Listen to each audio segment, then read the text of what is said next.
మూల రూపానికి ఒక ఉణాది ప్రత్యయం చేరిస్తే అక్కడ ప్రాతిపదికం వచ్చింది అని చెప్పి చెప్తాము. కొందరు ఏమిటంటే ఉణాది ప్రత్యయాల్ని అగ్రి చేయకపోవచ్చును. ఈ ఉణాది ప్రత్యయాల్ని అగ్రి చేయని వాళ్ళు వాటిని కేవల ప్రాతిపదికాలు అని అంటారు అన్నమాట. సో గచ్చతీతి గౌహ్ అని చెప్పారు.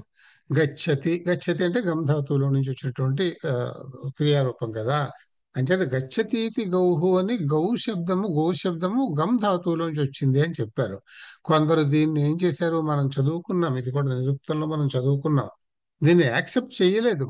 నువ్వు ఏదో వంక పెట్టి ధాతువు నుంచి వచ్చింది అని చెప్పడానికి చెప్తున్నావు గాని గమ్ ధాతువు నుంచి గచ్చతీతి గౌహు అని చెప్పేటప్పుడు అయితే అంటే వెళ్ళేదే గోవా, గోవు పడుకొని ఉంటే అది గోవు కాదా? పడుకొని ఉంటే కదలకుండా ఉంటే గోవు కాదా? కదిలేదే గోవా? How is it possible? అట్లాంటి వ్యుత్పత్తి ఇవ్వడానికి ఇట్ ఈస్ నాట్ కంపాటబుల్ కదా అటువంటి వ్యుత్పత్తి అర్థము అని కొందరు అన్నారు. వాళ్ళు అందుకని ఏమన్నారంటే దాన్ని కేవల ప్రాతిపదికము, అది గో శబ్దం ఉంది అంతే, దాన్ని నువ్వు గచ్చతీది గౌ అని గంధాతువులోంచి వచ్చింది అని చెప్పేది మేము ఒప్పుకోం. సరే, అటువంటి వాళ్ళు దాన్ని కేవల ప్రాతిపదికము అంటాం. కేవల ప్రాతిపదికము అంటే చూసాం, అంటే థ గవిత్థ లాగా, దానికి ఇంకా వాటికి ఏం చెప్పలేదు, ఆ చెప్పని వాటిని కేవల ప్రాతిపదిక. అలాగే గో శబ్దాన్ని కూడా కొందరు కేవల ప్రాతిపదిక అనొచ్చు, కానీ వ్యాకరణానికి వచ్చినప్పుడు గచ్చతీతి గౌ అని చెప్పారు కనుక గమ్ ధాతుజన్యం గో శబ్దము అని చెప్పారు అన్నమాట. గమ్ ధాతువు నుంచి ఏ ప్రత్యయం చేరితే గో శబ్దం వచ్చింది అని అంటే ఇట్లా వచ్చే ప్రత్యయాల్ని ఉణాది ప్రత్యయాలు. ఇది కొందరు ఒప్పుకోకపోవడానికి కారణం ఏంటంటే ఉణాది ప్రత్యయాలు పాణిని చెప్పలేదు, అందుకని ఒప్పుకోలేదు అన్నమాట. ఉదాహరణకి గమ్ అనే ధాతువుకి టోస్ అనేటటువంటిది ఉణాది ప్రత్యయం, గో శబ్దం. అట్లా లేదు, గోని యూ కెన్ సే స్ట్రైట్ అవే. ఇది ఒప్పుకోకపోతే అంటే ఈ డెరైవేషన్ ఒప్పుకోకపోతే దీనిని కేవల ప్రాతిపదికము అని కూడా అనవచ్చు అనమాట మనం. అది అలాగే లక్ష్మీ అని ఉంది, మీరు లక్ష్మీ రాసినప్పుడు ఎప్పుడు కూడా విసర్గ పెట్టాలి, ఇది మీ అందరికీ తెలిసే ఉంటుంది. శ్రీహి లక్ష్మీ అని రాయాలి. మనం తెలుగులో శ్రీ అని రాసి ఊరుకుంటాం, అలా రాయడం సాంస్క్రిట్ లో తప్పు, శ్రీహి అని రాయాలి. అలాగే లక్ష్మీ అని రాయాలి. లక్ష్మి లక్ష ధాతువు నుంచి వచ్చింది అని చెప్తారు. ఇది ఇందులోనే ఉండేటువంటి ప్రత్యయం అంటే ముర్ట్ అనేటటువంటి ఉణాది ప్రత్యయము, ఇది ఒప్పుకోలేదు. లక్ష్మి అనేది మీరు కేవల ప్రాతిపదికం తీసుకోవచ్చును. అలాగే వధూహు అనేది ఉంది. వహు ధాతువు అంటే వహతి ఇది వధూహు అంటే భారాన్ని మోసేటటువంటిది వధువు అని అర్థం, అంటే దాన్ని వెళ్ళేటటువంటి కుటుంబాన్ని మోసేటటువంటిది అని అర్థం అనమాట. అది ఇక్కడ ఇది ఉణ్ ప్రత్యయం, ఇది వధు అంటే ఉణ్ ప్రత్యయం అంటే ఊ వస్తుంది అనమాట, అంచేత వధూహు అని వచ్చింది అనమాట. ఇట్లాగా ఈ ఉణాది ప్రత్యయాల గురించి చెప్పారు, ఇదొకటి. తర్వాత కృత్ప్రత్యయాలు. కృత్ప్రత్యయాలు సుమారుగా ఒక 140 ఉంటాయి అని కూడా చెప్తారు. ఇప్పుడు మనం చెప్పుకునేది ఉణాది ప్రత్యయం టోస్ అలా, అవును, ఇక్కడ ఉన్నారు. ఈ రెండు ఒకట వేరు వేరా? ఉణాది ప్రత్యయం, ఉణ్ అనే ప్రత్యయం అంటే ఉణాది అంటే ఉణ్ అనేది మొదటిది, ఒక గణం అనమాట, ఉణాది గణం. అందులో కొన్ని ఉణ్ణు టోసు ఇలాంటి లక్ష ఇట్లాంటి మాటలన్నీ ఉంటారు, మూర్తు ఇవన్నీ ఒక గణం. అది ఆ ప్రత్యయాల గణం అనమాట. ఆ ప్రత్యయాల్లో నుంచి చేరాయి అని చెప్తారు అన్నమాట. అందుకని ప్రత్యయం తయారవడానికి కృత్ప్రత్యయం లాగా ఉణాది ప్రత్యయం కూడా అలాగే, రెండు వేరు వేరు. ఉణాది ప్రత్యయం చేరినందువల్ల వచ్చే ప్రాతిపదికాలు, కృత్ప్రత్యయం చేరినందువల్ల వచ్చే ప్రాతిపదికాలు. ఇది జనరల్ గా తెలుసుకున్నాం, హౌ ప్రాతిపదికాలు వస్తాయి మనకి, హౌ ప్రాతిపదికాస్ అంటే రూట్ వర్డ్స్ రైస్ అనే దానికి మనం ఇది చెప్పుకున్నాం అంతే. సో కృత్ప్రత్యయాలు వేరు, కృత్ప్రత్యయాలు అంటే కృదంతాలు అంటే కృత్ప్రత్యయం చేరినవి, ఉణాదులు అంటే ఉణ్ ప్రత్యయాలు చేరినవి, ఇదనమాట. ఇక్కడ ఉనాది అని ఉన్నని ఇచ్చారు కదా మహోదయ, అక్కడ డౌట్ వచ్చింది. ఉనాది ప్రత్యయం వేరు, ఉన్ ప్రత్యయం వేరు, అంతే కదా మహోదయ?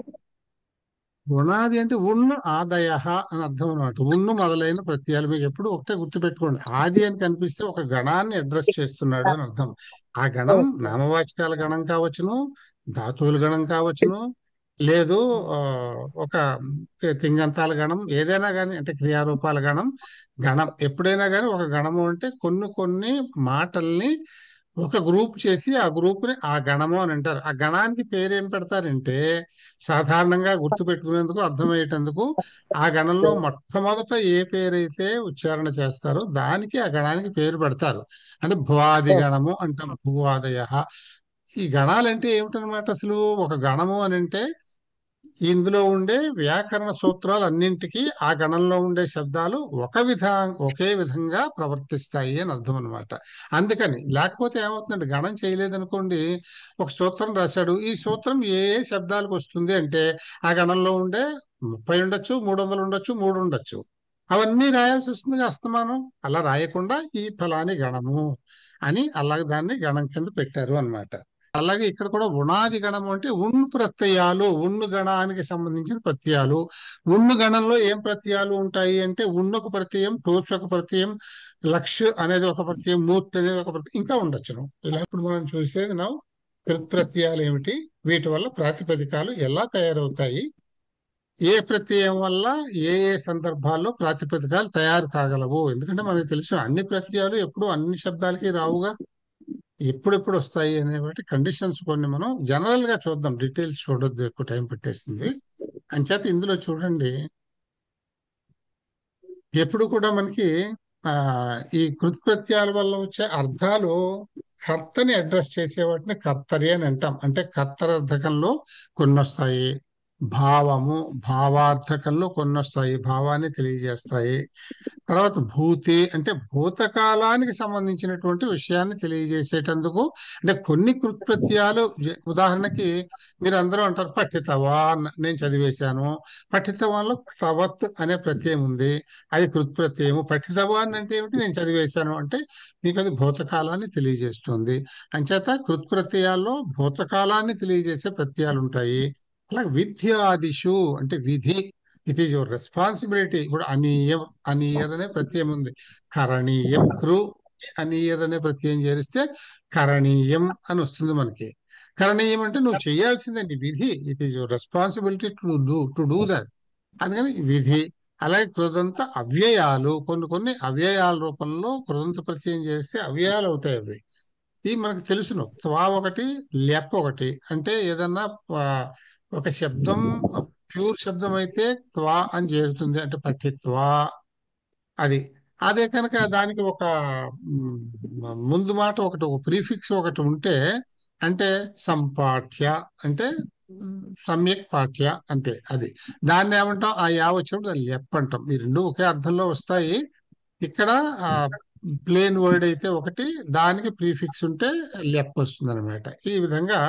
అలాగే ఉపపద కృదంతాలు అంటే కృదంతం ముందుండేటటువంటి పదానికి వచ్చేటటువంటి, అంటే కొన్ని పదాలు ఉన్నందువల్ల అక్కడ కృదంతం చేరుతుంది అని ఉపపద కృదంతం అని అంటాం.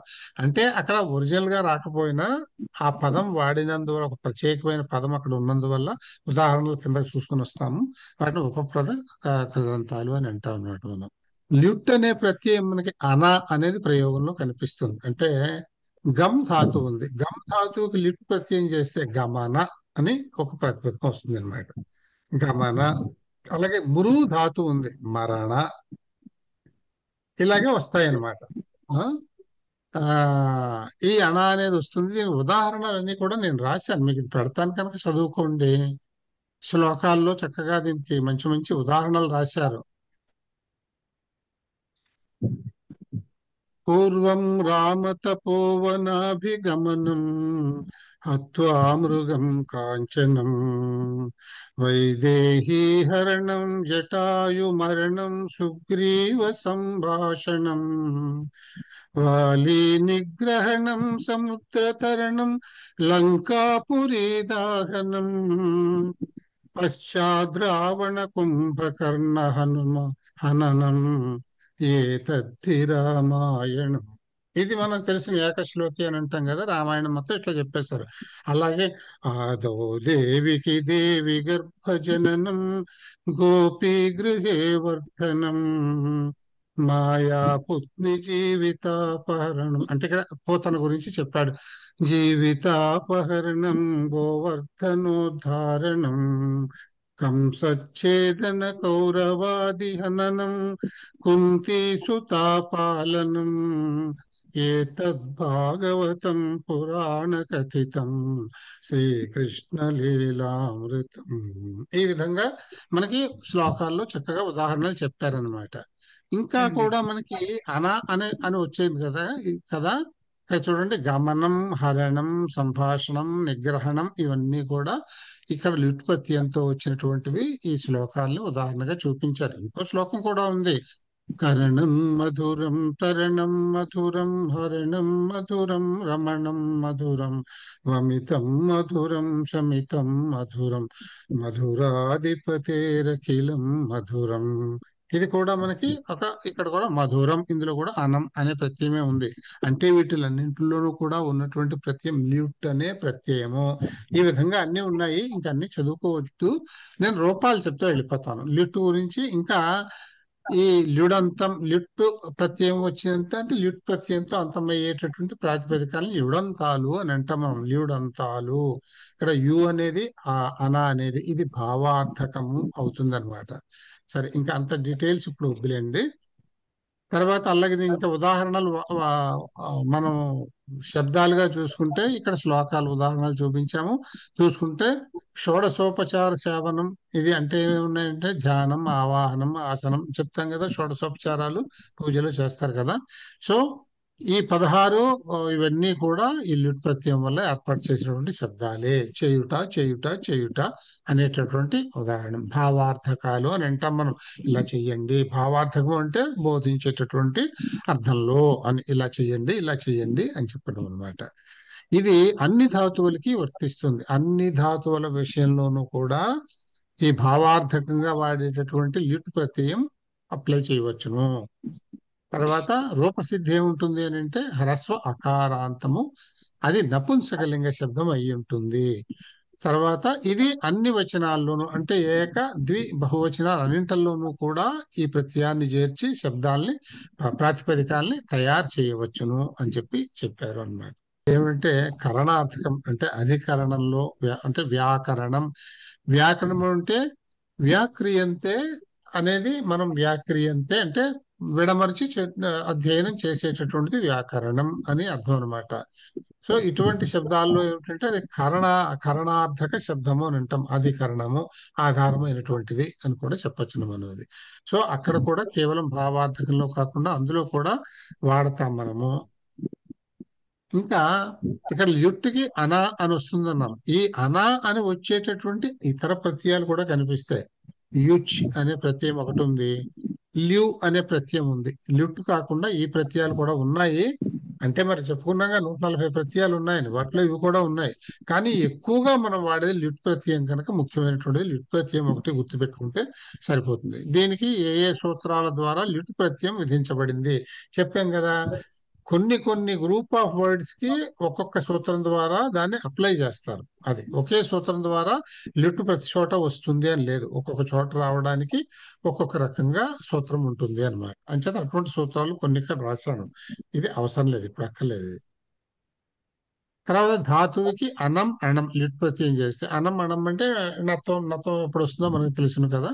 అది దీనికి కూడా మళ్ళీ నవవిధ భక్తులు శ్రవణం, కీర్తనం, విష్ణు స్మరణం, పాదసేవనం, అర్చనం, వందనం, దాస్యం, సఖ్యం, ఆత్మ నివేదనం, వీటన్నింటికీ ధాతువులు నేర్చుకోవాలి మనం. ఇందులో కూడా శ్రవణం శిరు కీర్తనం, విష్ణు స్మరణం స్మృ ధాతువు, సేవనం పాదసేవనం, సేవనం ఇక్కడ వెర్బు, ఇక్కడ ధాతువు సేవనానికి శివ్ అనేటువంటి, అర్చనం అర్చు ధాతువు, వందనం వందు ధాతువు, తర్వాత దాస్యం దాస్యం అనేటటువంటిది ఇది ఇక్కడ మళ్ళీ ఇక్కడ చూడండి మీరు ఇక్కడ ఇది తద్ధితాంతంతో వచ్చేటటువంటి ప్రాతిపదికం అన్నమాట. దాస్యం అనేది దాస్య శబ్దము. అంచేత సఖ్యం ఇది కూడా తద్ధితాంతమే. ఆత్మ నివేదనం, నివేదనం అంటే నీ అనేది మళ్ళీ ఇక్కడ ఉపసర్గ తీసేస్తే వేదనంకి విద్ అనేటటువంటి ధాతు. ఇట్లా ధాతువులు తెలుసుకోవాలి, దానికి ప్రత్యయం చేరిస్తే రూపసాధనం వస్తుంది అన్నమాట. ప్రత్యయం చేర్చినందువల్ల మనం మొట్టమొదటి ప్రత్యయం ల్యుట్ అనేది మనం చూస్తున్నాము. తర్వాత ఈ రూపసిద్ధిలో ఏ సూత్రాలు ప్రయోగం చేస్తాము అనేది ఇక్కడ ఉంది. ఇక్కడ ఇగంతానాం ధాతూనాం గుణ అంటే ఏకారాంతమయ్యే వాటిల్లో గుణం వస్తుంది అని. ఉదాహరణకి చి అనే ధాతువు ఉందనుకోండి, చీకి ప్రత్యయం చి అనేది ఒక ధాతువు. అంటే చినుత అంటాం కదా, ఎంచుకోవడము అని. చి అనేది ఒక ధాతువు. ఈ చి ధాతువుకి కృత్ప్రత్యయం చేస్తే చేయనం అని క్రియారూపం ఏర్పడుతుంది అనమాట. అంటే రూపం మారిస్తే ప్రాతిపదిక నుంచి శబ్దం చేస్తే. చయనం చీ చా ఎలా అయింది అని అంటే దానికి ఇది సూత్రం ఉంటుంది. ఇగంతానాం ధాతూనాం గుణ. ఇగంతమైనటువంటి ఈ అనే శబ్ద వర్ణంతో అంతమయ్యేటటువంటి ధాతువులకి గుణం జరుగుతుంది. ఈకి గుణం ఐ అన్నమాట. అంచేత చీకి చెయ్యి అవుతుంది. చెయ్యి ప్లస్ అనం చేయనం. అలాగే నీ నయనం, క్రీ క్రయణం, షీంగ్ ధాతువు శయనం. ఇవన్నీ కూడా అట్లా వచ్చిన ఈకారాంతాలు. అలాగే ఉకారాంతానికి ఏమో అవు. ఇది మనకు తెలుసును కదా, గుణం రావడం అంటే ఉకారాంతానికి అవు వస్తుంది, రికారాంతానికి అర్రు వస్తుంది. అంచేత ఇది గుణం కాకపోయినా కూడా మనం చెప్పుకున్నాం. రుకారాంతానికి దీర్ఘ రుకారాంతానికి అర్ర అనేది వస్తుంది. అంచేత ఇది ఈ విధంగా వేసుకుంటే ఇక్కడ హూ ధాతు అనుకోండి, ఇది ఉగాంతం. ఇది ఉకారాంతం హూ అనేది. అంచేత అవు వస్తుంది. హవనం. హూకి కృత్ప్రత్యయం చేస్తే హవనం, భూకి కృత్ప్రత్యయం చేస్తే భవనం, అలాగే శ్రూకి కృత్ప్రత్యయం చేస్తే శ్రవణం, తర్వాత ప్లూకి కృత్ప్రత్యయం చేస్తే ప్లవనం. అలాగే వికారాంతానికి వస్తే అర్ర అనేటటువంటిది ఇక్కడ గుణం అవుతుంది కనుక కృ ప్లస్ అనం కరణం. క్రూ అనేది కర్ర అవుతుంది. అంటే ఉక్కు ప్లస్ అరు ప్లేస్ లో అర్ర. అంచేత కరణం, కృ కరణం, మృ మరణం. ఇవన్నీ కూడా ఈ రకంగా కృత్ప్రత్యయం వల్ల వచ్చేటటువంటి శబ్దాలు ఎలా ఉత్పత్తి అవుతాయి అనేది ఇక్కడ మనం చూసాం. తర్వాత లఘు ఇగు ప్రధానం ఇక్కు ఉపధగా ఉన్నప్పుడు గుణం వస్తుంది అనేది కూడా ఇక్కడ ఉంది అనమాట. దీనికి కూడా లిఖ్ లేఖనం. ఇక్కడ చూడండి, ఈ ఇకారానికి గుణము ఏ తీసుకున్నాం ఇక్కడ. సో లేఖనం. సో లీకి లే ఇది ఉపధ అంటే ముందుంది, లాస్ట్ వర్డ్ కి ముందున్నది. అంచేత ఇక్కడ లేఖనం, లా అనేది ముందున్నటువంటి ఉపధా శబ్దం, ఇది ఉపధా వర్ణం. అందుకని అలాగే క్షిప్ క్షేపణం, షిచ్ సేచనం, భిద్ భేదనం. అలాగే ఓ ఉంటే మనకి ఇక్కడ ఇక్కడ ఏమొస్తుంది, ఈకి ఏ అయితే ఓకి ఓ వస్తుంది. అంచేత రుద్ ఇది ఉకారం ఉపధగా ఉన్నటువంటి ఆ ధాతువు. అందుకని రుద్దుకి రోదనం గుణం వచ్చింది. ఓ ఉపధా శబ్దానికి వచ్చింది అన్నమాట, రోదనం. అలాగే బుద్ధ్ బోధనం, ఘోషణం, భోజనం, రోదనం. ఇవన్నీ ఇలా వస్తాయి. అలాగే రకారాంతం అయితే అర్రు వస్తుంది. కరణం, మరణం, వర్ధనం, ఇటువంటివన్నీ ఇక్కడ వస్తాయి అన్నమాట. ఈ రకంగా తర్వాత ఏకారాంతాలకి ఏమొస్తాయంటే వరుసగా చెప్పు వస్తున్నాను అనమాట. ఇకారాలు ఉకారాలు. ఇప్పుడు ఏకారం వస్తే హ్వే అనే శబ్దం ఉంది. హ్వే అనేది హ్వా హవనం. ఇది హ్వానం. హ్వానం అంటే ఆహ్వానం. అంటే ఆ అనేది మనకు ఆహ్వానం అనే మాట వింటాం. హ్వానం అన్నా ఆహ్వానం అన్నా ఒకటే. ఆ అనేది ఒక ఉపసర్గ అన్నమాట. అంచేత వానం అంటే వెల్కమ్ చేయటము. అలాగే ఐకారాంత. ఐకారాంత జై, అది ధ్యా అవుతుంది. ధ్యానం, గై గానం. మీకు తెలిసిన గై అంటే ధాతువు గానానికి, గానం. త్రై త్రాణం, రక్షించటం. ఇలాగా ఈ రకంగా ఇవి ఏర్పాటు అవుతాయి అనమాట. ఇది ఒక ప్రత్యయం అండి. ఇది లిఫ్ట్ అనే ప్రత్యయం గురించి మనం నేర్చుకున్నాం. ఇంకా చాలా ఉంది దాని గురించి. ముఖ్యమైన పాయింట్లు కొద్దిగా ఇక్కడ రాశాను. ఇంకా మిగతా వాటిలో ఇవన్నీ కూడా మనం చూడట్లేదు, కొంతవరకు చూసుకుంటూ వెళ్ళిపోదాం. రెండోది ముఖ్యంగా ప్రత్యయాలు మాత్రం చూద్దాం అంతే. అనీయర్ ప్రత్యయం అని ఉంది. అనీయర్ అంటే మనకు ఇబ్బంది లేదు, అనీయ అనే కనిపిస్తుంది అనమాట. అంచేత ఇక్కడ చూడండి, స్మృ ధాతువు నుంచి ఈ అనీయర్ అనే ప్రత్యయం చేస్తే స్మరణీయం, వదనీయం, కరణీయం ఇలాగా వస్తాయి అన్నమాట. అనీయర్ ఇది కూడా అన్ని ధాతువులకి వస్తుంది. ఇక్కడ ఎప్పుడైతే ఈ అనీయర్ ప్రత్యయం ఏ అర్థంలో చేరుస్తాము అని అంటే, it is your responsibility, duty to do it. కరణీయం, నువ్వు చేయవలసి ఉన్నది అని అర్థం అనమాట. అంటే విధిని సూచించేటటువంటిది ప్రత్యయము. అంటే విధ్యార్థక ప్రత్యయము అని చెప్పేసి అంటాం. అలాగే కర్మణికి వచ్చినప్పుడు భావే కర్మణి అని అంటాం. దాని ప్రకారం కూడా వస్తుంది. ఇది మూడు లింగాల్లోనూ కూడా ఈ ప్రత్యయాన్ని చేర్చొచ్చును. తర్వాత దాన్ని బట్టి కొన్ని కొన్ని మనం ఇక్కడ క్యారెక్టరిస్టిక్స్ రాసాము. ఇవన్నీ అక్కర్లేదులేండి, ఇప్పుడు అవ్వదు అది. తర్వాత ప్రయోగంలో లిట్టుకి అనీయర్కి అంటే, ఇప్పుడు ఇక్కడ లిట్టు చేర్చినప్పుడు ఏమైపోయింది, పాఠనం అయిందండి, లేదు పఠనం అయిందండి. ఇక్కడ పఠనీయం. ఈ పఠనానికి పఠనీయానికి తేడా ఏమిటి తేడా ఉంది? పఠనం అంటే చదువుతూ ఉండటము, పఠనీయం చదవడం అనేది ఇట్ ఈజ్ యువర్ డ్యూటీ అని చెప్పడం. అంటే ఇక్కడ భావార్థకాన్ని ఇక్కడ తెలియజేస్తుంది. పఠనం, చదువుట అంటే అది ఒక భావం, ఈజ్ రీడింగ్. ఇక్కడ వచ్చేప్పటికి పఠనీయం అంటే అనీయర్ ప్రత్యయం, యు మస్ట్ రీడ్ ఇట్ అని అర్థం. విధి, దట్ ఈస్ యువర్ డ్యూటీ అని అర్థం. ఇక్కడేమో అనా అని వస్తుంది, ఇక్కడేమో అనీయ అని వస్తుంది. ఇక్కడ రెండు చోట్ల కూడా నత్వం రావచ్చును. దాన్ని బట్టి ముందు కనుక రేఫ ఉంటే నత్వం వస్తుంది. అంటే మరణం, మరణీయం అలా ఉంది. స్మరణం, స్మరణీయం అక్కడ నా వస్తుంది, ఎందుకని ముందు రూ ఉంది కనుక స్మృ ధాతువులో. అది తర్వాత వీటిల్లో ఇంకా కొన్ని కొన్ని క్యారెక్టరిస్టిక్స్ కూడా రాశాము. ధాతువుకి గుణం వస్తుందని, తర్వాత తయారయ్యేటటువంటి ప్రాతిపదికానికి హ్రస్వకారాంతం అయి ఉంటుందని. ఇక్కడ మీకు కృత్ప్రత్యయం చేర్చినప్పుడు వచ్చేటటువంటి ప్రాతిపదికము నపుంసకలింగంలో మాత్రమే ఉంటుంది.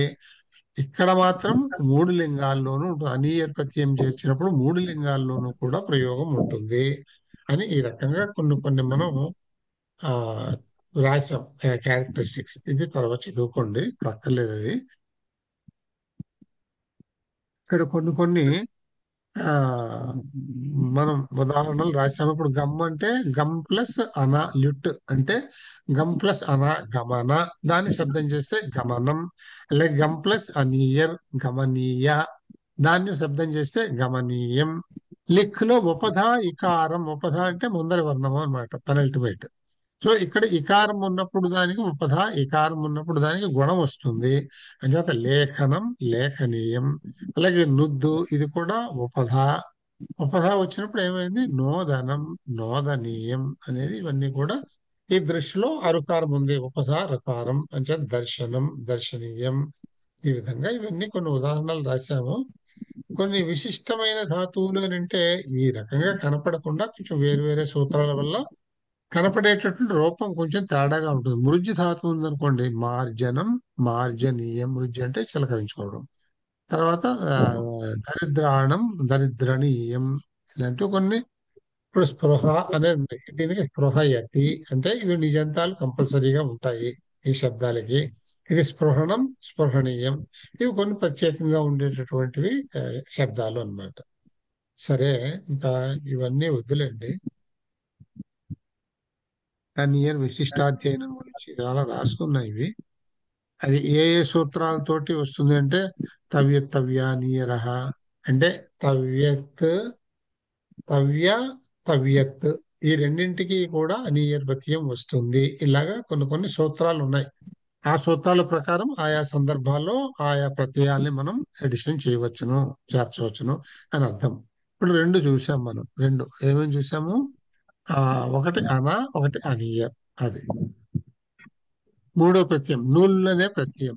నూళ్ళనే ప్రత్యయంలో ఊ అనేది మిగలచ్చు, అక అనేది ఎక్కువగా మిగులుతుంది. ఇది కర్తృర్థక ప్రత్యయము. కొంచెం బ్రీఫ్ గా చూసుకెళ్ళిపోదాం. ఉదాహరణకి ఈ నుల్ ప్రత్యయం వాడినప్పుడు నీ అనే ధాతువుకి నుల్లనే ప్రత్యయం చేస్తే నీ ప్లస్ అక అవుతుంది. అది నీ ప్లస్ అక అనేది నాయక అవుతుంది. దానికి ఇప్పుడు నీలో నాయక అనే దాంట్లో అజంతానా వృద్ధి, ఇందులో ఆది వృద్ధి వచ్చింది కనుక నా అనే దీర్ఘం వచ్చింది, లేకపోతే నయక అవ్వాలి. అది ఈ సూత్రాలు కొన్ని ఉంటాయి. దాని ప్రకారం నీ నుంచి నాయక. సో నాయక అనే దాంట్లో ఉన్న ప్రత్యయం ఏమిటి అని అంటే నుల్ ప్రత్యయం ఉంది. ధాతువు నీ, నీ నాయక తీసుకువెళ్ళేవాడు అంటే దారి చూపించేవాడు అని అర్థం. అలాగే భూ భావనం చేసేవాడు, భావక. కురు పని చేసేవాడు, కారక అంటే ఆ పని జరగడానికి కారణమైన వాడు. కృ కారక ఈదేవాడు, ఇట్లా అన్నమాట. ఇక్కడ అత్ ఉపధాన వృద్ధి, ఈ అకారం ఉండేటటువంటి ఉపధా స్థానంలో అంటే ముందర స్థానంలో అకారం ఉంటే దానికి మనకి దీర్ఘం వస్తుంది, వృద్ధి వస్తుంది. అంటే ఆకే వృద్ధి, ఆ కనుక పాఠక. పట్టు ధాతువు నుంచి పాఠక.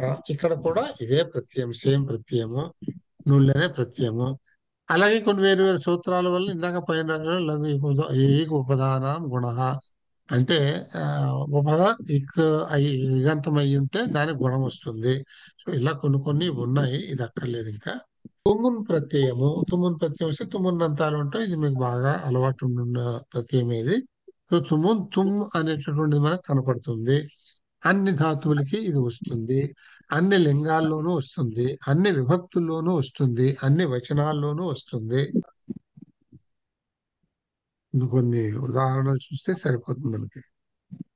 లబ్బు తుమ్ము అంటే కొంచెం విశేషమైన అనమాట. లబ్బు తుమ్ము, లబ్ధుమ్ ఇవన్నీ సంధి సూత్రాల వల్ల ఈ అక్షరాలు మారుతాయి అన్నమాట. అలాగే రుద్ధు తుమ్ము, రోద్ధుం ఇవన్నీ సంధి సూత్రాల వల్ల కలిసేటటువంటివి. ఇవన్నీ కూడా తుమ్ము అని అంటే తుమ్మున్ ప్రత్యయం ఉన్నది అన్నమాట.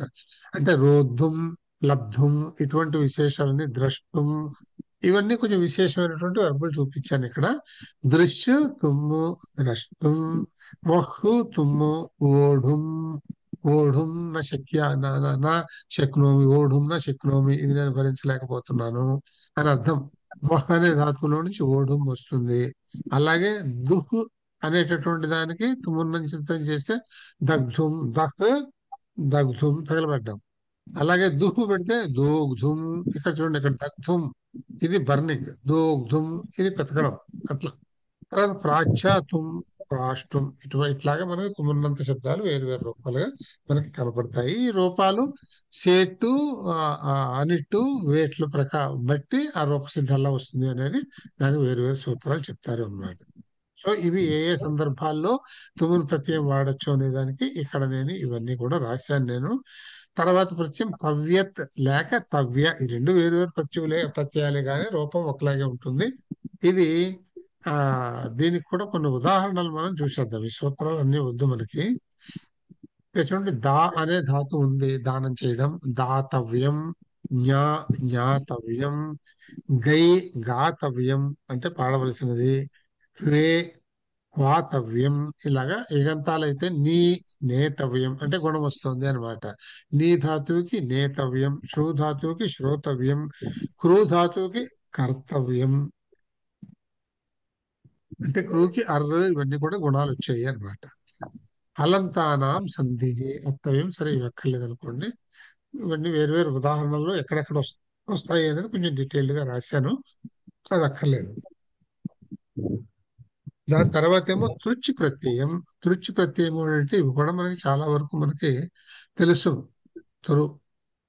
దీనికి కూడా కొన్ని ఉదాహరణలు మాత్రం మనం చూసేద్దాం. ఈ సూత్రాలు ఏ సూత్రాల వల్ల వస్తుంది ఇవన్నీ అక్కర్లేదు మనకి. అంటే ఉదాహరణగా క్రూ ధాతువుకి తుడిచి ప్రత్యయం చేస్తే కర్తృ అనే శబ్దం వస్తుంది, అందులో నుంచి కర్త అని వస్తుంది. అటువంటి ఉదాహరణలు తృచ్ వల్ల ప్రత్యయం వల్ల తృచ్ అనే ప్రత్యయం వల్ల వస్తాయి.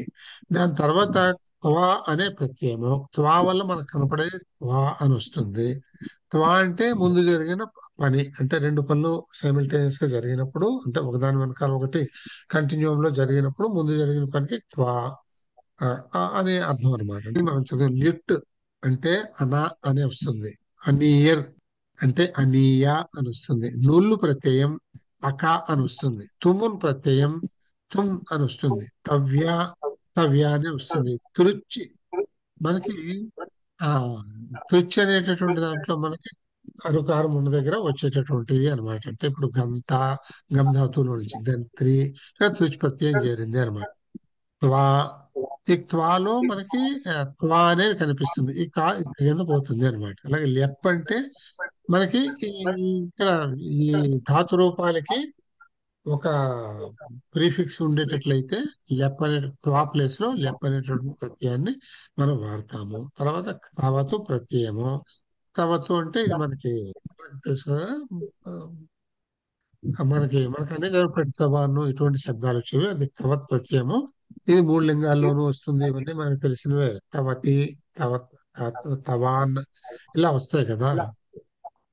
తర్వాత ఇవి అన్ని ప్రత్యయాలను వాడతాము. ఇంతవరకు ఇది సరిపోతుంది.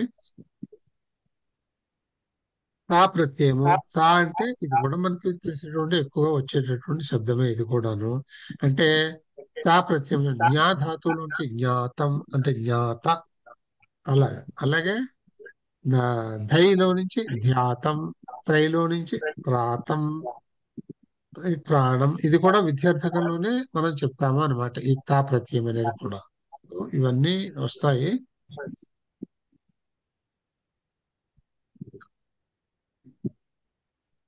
ఇక్కడ ఒక పట్టు ధాతువులో నుంచి ఒక ఉదాహరణ చూడండి. పట్టని ధాతువుకి లిట్ ప్రత్యయం పెడితే పఠనం కరోతి. పఠనం అనేది ఇక్కడ లిట్ ప్రత్యయం ఉంది పఠనం అనే దాంట్లో. ఛాత్ర వార్తాయాం పఠనం కరోతి. నూలు ప్రత్యయం పెడితే ఛాత్ర వార్తాయాహ పాఠక, అంటే వార్తలు చదువుతున్నవాడు. అక అని వస్తుంది. పఠ్ ప్లస్ అక, పాఠక ఆది వృద్ధి. ఆ రకంగా తృచ్చి వచ్చింది అనుకోండి, ఛాత్ర వార్తాయాహ పఠిత. ఇక్కడ కూడా అదే అర్థం, అర్థం ఏం మారదు ఇక్కడ. పఠిత అంటే చదువుతున్నటువంటిది అని అర్థం అనమాట. చదువుతున్న వాడు. అలాగే అనీయర్ ఛాత్రేణ వార్త పఠనీయ. ఇందులో మనం గుర్తుపెట్టుకోవాల్సింది, మీకు ఒక టేబుల్ కూడా నేను చూపిస్తాను. ఎప్పుడు కూడా అనీయర్ ప్రత్యయం వాడినప్పుడు మీకు ఇది కర్మణి ప్రయోగం అవుతుంది. అంచేత కర్మణి ప్రయోగం అయినప్పుడు మీకు ఇక్కడ ఛాత్రేణ అంటే మీకు తృతీయలో సబ్జెక్ట్ వస్తుంది. ఛాత్రేణ వార్త పఠనీయ. ఇక్కడ ఈ కర్త ఏమో తృతీయలో వస్తుంది, కర్మ ఏమో మీకు ప్రథమాలో వస్తుంది. పఠనీయ అనీయర్ అని పెట్టేది. సో ఇటువంటి కొన్ని సూత్రాలు ఉంటాయి. ఇవి ఎక్కడ ఎలా వస్తాయి అనేది నేను మీకు ఒక పట్టిక చూపించేస్తాను, బ్రీఫ్ గా సరిపోతుంది, ఇలా విడివిడిగా చదివే కంటే, ఎక్స్ప్లెయిన్ చేసే కంటే. తర్వాత తవ్య ఛాత్రేణ వార్త పఠితవ్య, చదవాలి, విద్యార్థకం. త్వా ఛాత్ర వార్తాం పఠిత్వా లిఖతి, అంటే రెండు క్రియల్లో ముందు పఠిత్వ తర్వాత లిఖతి. అలాగే తుమున్ ఛాత్ర వార్తాం పఠితుం ఇచ్చతి, అంటే చదవడానికి ఇష్టం ఉన్నది. పఠితుం ఇన్ఫినిటివ్ యూస్ అంటాం కదా. To read, she likes to read, he likes to read, the pupil likes to read. ఛాత్ర వార్తాం పఠితుం ఇచ్చతి. తర్వాత ఛాత్ర వార్తాం పఠితవాన్, విద్యార్థి ఆ వార్తల్ని చదివాడు. ఇది భూతకాలార్థకంలో వస్తుంది ఇది.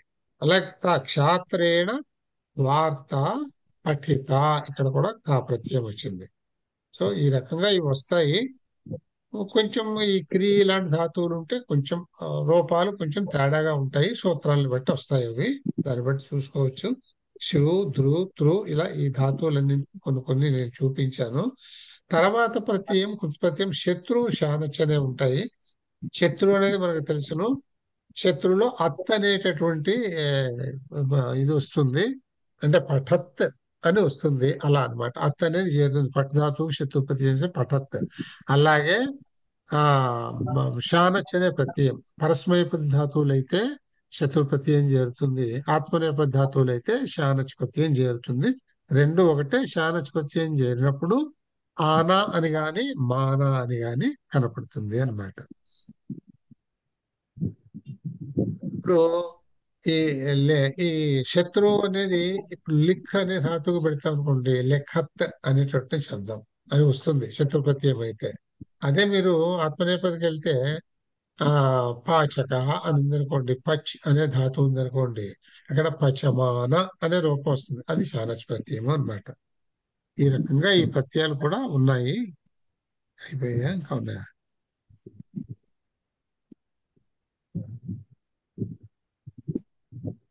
ఘై ప్రత్యయం చెప్పాను కదా నేను మీకు. రామ, పాక ఇలాంటి వాటిలో ఈ అకారం వచ్చేవన్నీ కూడా ఘై ప్రత్యయం. ఘై అంటే అకారం వస్తుంది. దిగ్గండ్ ఈ రెండు కూడా ఇత్తులు కలిపితే అకారం వస్తుంది. అంచేత రా రామ్ ప్లస్ అకారము అన్నమాట. రామ అనే శబ్దం ఏర్పడుతుంది ప్రాతిపదిక. ఘై ప్రత్యయం వల్ల ప్రాతిపదిక. ఈ ఘై అనే ప్రత్యయం కూడా కృత్ప్రత్యయము. ఇది ఎక్కడెక్కడ వస్తుంది అనేది నేను ఏ ఏ సందర్భాల్లో వస్తుంది అనేది అంతా ఇక్కడ రాసి చూపించాను నేను.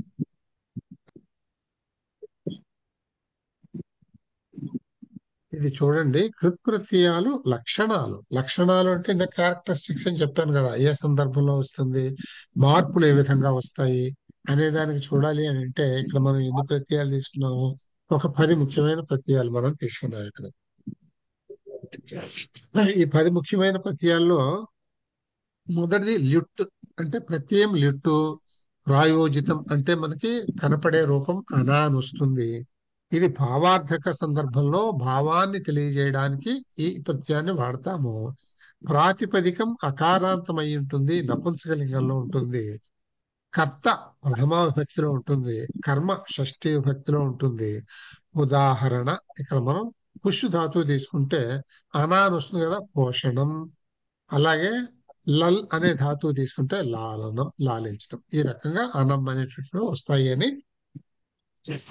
ఒకదానికి చూపించా. యాక్చువల్గా ఈ ఒక పట్టిక మీరు చదువుకుంటే సరిపోతుంది. ఇందాక చెప్పుకున్నంత కేవలం అర్థం చేయడానికే ఈ పట్టిక మీరు చూసుకుంటే సరిపోతుంది. అలాగే అనియర్, ఇవి చూడండి, ఇక్కడ భావార్థకం, ఇక్కడ కర్మణి ప్రయోగంలో గాని విధ్యర్థక ప్రయోగం అంటే విధి అని చెప్పేటప్పుడు గాని కర్మణి ప్రయోగంలో గాని ఇది వాడతాము. ఇది ఎందులో ఉంటుంది ఇక్కడ మనము? ఇక్కడ చూడండి, పుల్లింగం, స్త్రీలింగం, నపుంసకలింగం 3 లింగాల్లోనూ కూడా ఉంటుంది. లిట్ ప్రత్యయం అయినప్పుడు ప్రాతిపదికం అకారాంతం అయి ఉంటుంది. నపుంసక లింగంలో మాత్రమే ఉంటుంది. ఇక్కడ 3 లింగాలు, త్రిశృంగేషు 3 లింగాల్లోనూ కూడా ఉంటుంది. అది పుల్లింగంలో ఉంటే అకారాంతం, స్త్రీలింగంలో ఉంటే ఆకారాంతం, నపుంసకలింగంలో ఉంటే అకారాంతం. అంటే అమ్మ అంటే అకారాంతం అని అంటాం. సో ఇలా ఉంటుంది. ఇక్కడ కర్త ఏ విభక్తిలో ఉంటుంది? లిట్టు వాడినప్పుడు ప్రథమాలో ఉంటే, ఇక్కడ అనీయర్ వాడినప్పుడు తృతీయలో గాని షష్ఠిలో గాని కర్త ఉంటుంది. కర్మ ప్రథమాలో ఉంటుంది. కర్మ ప్రథమాలో ఉండి కర్త తృతీయలో ఉండడం అంటే అర్థం ఏమిటి? కర్మని ప్రయోగము అని అర్థం అనమాట. షష్ఠిలో ఉంది అంటే అర్థం ఏంటి? విద్యార్థక ప్రయోగము అని అర్థం అనమాట. అలాగే మనం ఒక ఉదాహరణలు కూడా చూస్తే మనకు అర్థమైపోతుంది. ఈ రకంగా అది నుల్. ఇంకా ఇదంతా చదవడం ఎందుకు, టైం అయిపోయింది కనుక ఇది నేను మీకు టేబుల్ పెడతాను. ఈ టేబుల్ ఒకటి ఫాలో అయితే మీకు ఎక్కడ ఏ ప్రత్యయాలు ఉన్నాయి అనేది సులభంగా అర్థమైపోతుంది మీకు. అది ఒక్కొక్కసారి క్వశ్చన్స్ ఇలా కూడా ఇస్తాడండి. లిట్ ప్రత్యయం వాడినప్పుడు కర్త ఏ విభక్తిలో ఉంటుంది? ప్రథమ, ద్వితీయ, తృతీయ, చతుర్థి అని అలా ఇవ్వచ్చు వాడు. అంచేత ఇవి కూడా తెలియాలి. అందుకనే దీన్ని నేను ఒక ట్యాబులర్ కింద తయారు చేశాను అనమాట. కవ్యత్ అంటే ఎక్కడో ఎక్కడో చూసాము, కలెక్షన్ చేసి తయారు చేసుకున్నాము. ఈ రకంగా ప్రతిదానికి కూడా మనం ఇవన్నీ రాశాం. ప్రత్యయం ఏమిటి, అదే విధంగా కనబడుతుంది. ఏ సందర్భంలో ఏ అర్థంలో ఆ ప్రత్యయాన్ని ప్రయోగం చేస్తామో దానివల్ల ఉత్పన్నమయ్యేటువంటి ప్రాతిపదికం ఎలా ఉంటుంది, ఏ అంతం అయి ఉంటుంది, ఏ లింగంలో ఉంటుంది అనేది. అక్కడ కర్త కర్మ ఆ సెంటెన్స్ లో ఉండే కర్త కర్మలు ఏ ఏ విభక్తుల్లో ఉంటాయి అనేది తర్వాత ఒక ఎగ్జాంపుల్ ఇక్కడ రాశాను. ఈ ఎగ్జాంపుల్ చివరిలో నేను మీకు ఒక ఉదాహరణ చూపించాను. నేను ఇక్కడ పుష్షు లాల్ అనే ధాతువులు రెండు రాసుకున్నాం కదా. లల్లు పుష్ అనేవి ఈ రెండు ధాతువులకి ఉదాహరణ. వాక్యం చూద్దాం. ఉదాహరణ, జనక పుత్రం పోషయతి. ఈ సూత్రం తీసుకోండి. ఈ ఒక్క వాక్యం తీసుకోండి. జనక పుత్రం పోషయతి అంటే పుష్ ధాతువు ఇక్కడ. అంటే తండ్రి కొడుకుని పోషిస్తాడు అని వచ్చింది. ఇది వేరు వేరు ప్రత్యయాలు చేరిస్తే ఈ వాక్యం ఏ విధంగా కనపడుతుంది అంటే, లిట్ ప్రత్యయం చేరినప్పుడు జనక పుత్రస్య పోషణం కరోతి అంటే లిట్ వచ్చినప్పుడు పుష్ ధాతువుకు వచ్చే రూపం అనం కదా, అనా కదా. అంచేత పోషణం ఇక్కడ షత్వం వస్తుంది. ఎందుకంటే షత్వం ఉంది కనుక ఇక్కడ నత్వం వచ్చింది. అనా కాస్త అణ అయిందనమాట. అంచేత పుష్ ధాతువు కనుక పోషణం. ఈ షత్వం మూలాన్ని ఇక్కడ నత్వం వచ్చింది అనమాట. అంచేత పోషణం. ఇక్కడ ఏం చేస్తాం? పుత్రస్య పోషణం కరోతి అంటే ఇక్కడ ఇక్కడ ఇక్కడ చూడండి, జనక పుత్రం పోషయతి. ఇక్కడ కర్త, ఇక్కడ పోషయతి అనేది మామూలు తింగంత రూపం. ఇందులో జనక ఇది ప్రథమ విభక్తిలో ఉంది. పుత్రం కర్మేమో ద్వితీయలో ఉన్నది. ఇక్కడ ఏమైంది? కర్త ఏమో ప్రథమలో ఉన్నది జనక. కర్మ పుత్రస్య షష్ఠిలో ఉన్నది. ఇప్పుడు లిట్టు పెట్టినప్పుడు మీకు ఇక్కడ ఇది కనిపిస్తుంది చూడండి. ఇక్కడ కర్మ షష్ఠిలో ఉంది, కర్త ప్రథమాలో ఉన్నది. ఈ రకంగా మీరు ఇక్కడ అన్ని కూడా దీన్ని టాలీ చేసుకుని మీరు చూసుకోవచ్చు అనమాట. సో జనక పుత్రస్య పోషణం కరోతి అని. జనకేన పుత్ర పోషణీయ, తండ్రి చేత పుత్రుడు పోషింపబడవలెను అని అర్థం. దీనికి పోషణీయ అంటే విద్యార్థకం అనేది మనకు పోషణీయ అనే శబ్దంలో కనిపిస్తుంది. ఇంకా కర్త ఎందులో ఉంది అని అంటే జనకేన తృతీయలో ఉంది, కర్మ ప్రథమాలో ఉంది. ఈ రకంగా ఇవన్నీ మీరు అన్వయం చేసుకుంటే ఉదాహరణలు పై ట్యాబ్లెట్ తో కంపేర్ చేసుకుంటే మీకు అర్థమైపోతాయి. నుళ్ళు వస్తే జనక పుత్రస్య పోషక, నూళ్ళు వచ్చినప్పుడు అక అనేటటువంటి రూపం. అలాగే తుమున్ వచ్చినప్పుడు జనక పుత్రం పోషితుం జానాతి, పుత్రుని ఎలా పోషించాలో తండ్రికి తెలుసును. లేదు పోషితుం ఇచ్చతి, పోషితుం శక్నోతి, పోషింపగలడు, పోషించడం ఇష్టము, ఇట్లా ఏదన్నా రాసుకున్నప్పుడు ఇక్కడ పోషితుం తుమున్నంతం ఇన్ఫినిటివ్ కనుక ఇది ఇండిపెండెంట్ వర్బ్ కాదు, ఇది ఇది అడ్వర్బ్ కింద వస్తుంది, ఇది ఇండిపెండెంట్ వర్బ్ అవుతుంది. ఇండిపెండెంట్ వర్బ్ కెన్ బి జానాతి, ఇచ్చతి, శక్నోతి ఎట్సెట్రా ఎట్సెట్రా. తృచ్చి జనక పుత్రస్య పోషిత అంటే ఇక్కడ శబ్దం ఏమిటి? తృచ్ అనే ప్రత్యయం ఎక్కడ వస్తుంది? పుష్ ధాతువు తృచ్ అనే ప్రత్యయం చేస్తే పోషితృ అనేటటువంటి ప్రాతిపదిక వస్తుంది. పోషితృ అనేటటువంటి ప్రాతిపదికల్లో శబ్దం పోషిత అవుతుంది. అంచేత జనక పుత్రస్య పోషిత ఇక్కడ. తర్వాత తవ్యత్ జనకేన పుత్ర పోషితవ్య. ఇక్కడ చూడండి, తృచ్కి తవ్యత్కి తేడా. ఇక్కడ కర్త ప్రథమాలో ఉంది, షష్ఠిలో కర్మ ఉన్నది. ఇక్కడ తృతీయాలో కర్త ఉన్నది, కర్మేమో ప్రథమాలో ఉన్నది. ఇటువంటి తేడాలు ఈ ప్రయోగాలు చేసినప్పుడు, ప్రత్యయ ప్రయోగాలు చేసినప్పుడు వస్తుంది. జనకేన పుత్ర పోషితవ్య. తవతు జనక పుత్రం పోషితవాన్, పుత్రుని ఇక్కడ ద్వితీయ వచ్చింది, ఇక్కడ కర్మ. పోషితవాన్ త జనకేన పుత్ర పోషిత లేదు పుషిత అంటే ఇక్కడ ఆది వృద్ధి అనేటటువంటిది ఆప్షనల్ అనమాట. తర్వాత త్వా జనక పుత్రం పోషిత్వా అభివర్ధయతి, పోషించి అభివృద్ధిలోకి తీసుకొస్తాడు. ల్యప్ జనక పుత్రం ప్రపుష్య, ఇక్కడ త్వా వచ్చినప్పుడు పుష్ ధాతువు పోషిత్వ అయింది. లెప్ ఎందుకు వచ్చింది అని అంటే పుష్ ధాతువు ప్రపుష్ అంటే ప్రా అనేటటువంటి ప్రీఫిక్స్ దీనికి మనం పెట్టేశాం కనుక ప్రపుష్య అని. ఇక్కడ లెప్ అంటే యకారం అంటే లెప్ ప్రత్యయం అనమాట. కృదంత ప్రత్యయం లెప్ అని ఉంది ఇక్కడ. త్వా లెప్ ఒకే అర్థంలో వాడతాం అది. సో ప్రపుష్య అభివర్తయతి. శత్రు అంటే జనక పుత్రం పోషయన్ అస్తి, పోషయత్ అతను వస్తుంది శత్రువులో. అంటే పుల్లింగంలో పోషయన్ అస్తి, పోషించవలసి ఉన్నది అని అర్థం అనమాట. ఇది మీకు ఒక పుష్ అనే ధాతువు చూపించాను. అలాగే ఇక్కడ లల్ అనే ధాతువు, లాలించడం అనేది ఇక్కడ చూపించాను అనమాట. ఇందులో 2 ఎగ్జాంపుల్స్ రాశాను. సో ఇదొకటి మీరు చూసుకుంటే సుమారుగా మనకి ఎక్కడ ఈ 10-12 ప్రత్యయాలే ముఖ్యంగా ఉంటాయి. ఈ ప్రత్యయాలు మనకి తెలిసిపోతాయి అన్నమాట.